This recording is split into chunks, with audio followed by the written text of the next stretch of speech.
This is the story of my mother-in-law, Rosi, and how she told me her life story and the story of her parents who were killed in Auschwitz.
Here's the book that she sent me in 1983, An Interrupted Life by Eddie Hellesum.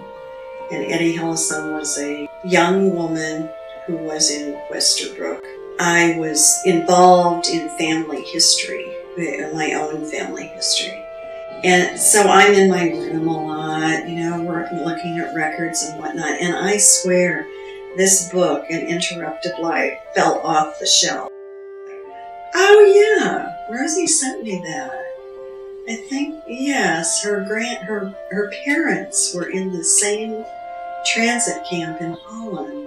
Well, anyway, then I read it, and then I am completely drawn into the story of the Jews in Holland, which I knew nothing about.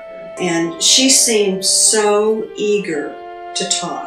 At first I thought, no, this is too sensitive because they were killed in Auschwitz. But she really wanted to tell that story. And I was most eager to transcribe whatever she said. Then, based on all the interviews, I did this book for her that I called Rosi Blooms, with just maps and the story of her parents.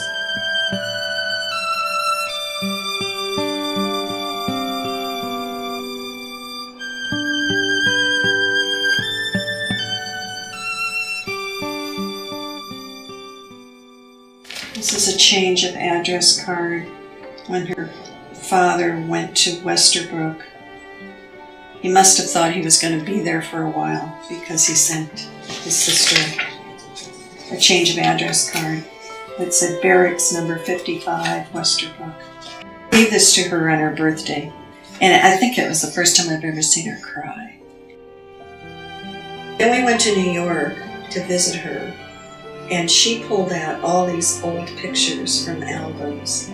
And I think she must have known she was heading downhill because she wanted us to have them. And Tony was writing like names of people on the back, her parents, her uncles, and whatnot. And then at that same time, she pulled out a manila envelope that had letters in them.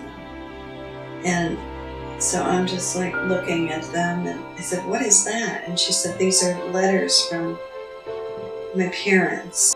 The only thing she told me was all the letters started, the salutation was, my dear good Rosi. And she just sort of looked at him and then put him back in the envelope. And I forgot about it because it was clear she was ready to give up some of the pictures, but these letters must have represented her this link with her parents, so I wasn't going to push it.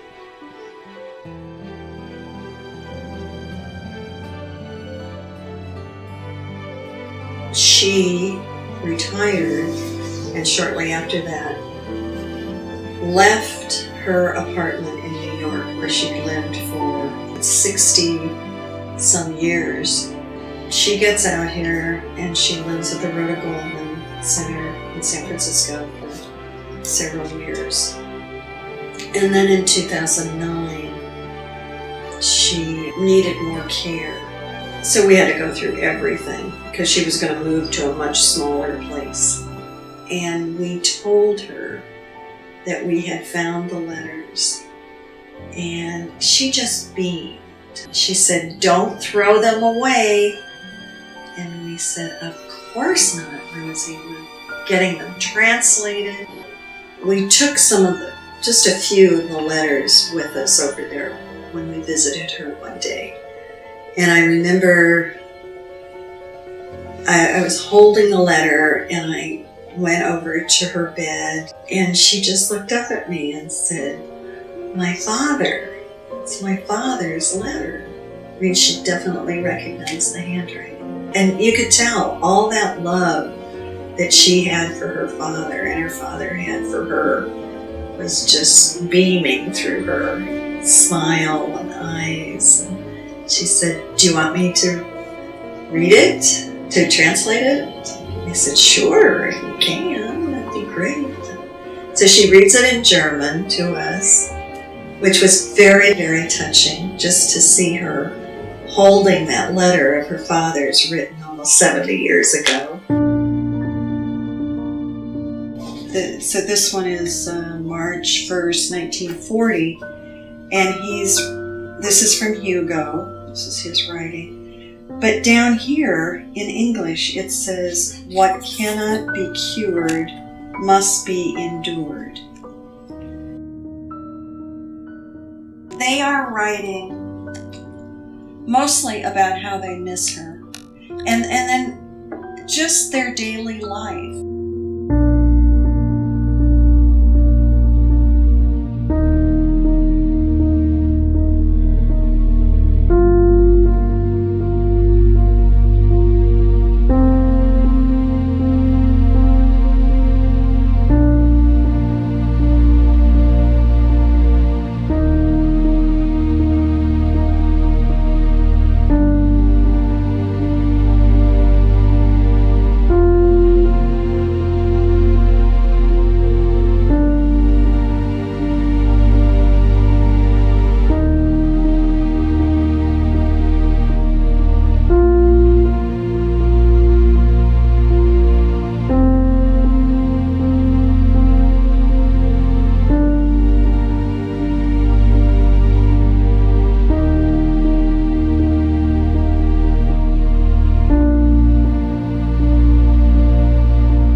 The letters are censored. They're opened by German censors, so they can't and don't say anything about the restrictions that are getting more and more severe against Jews in Amsterdam.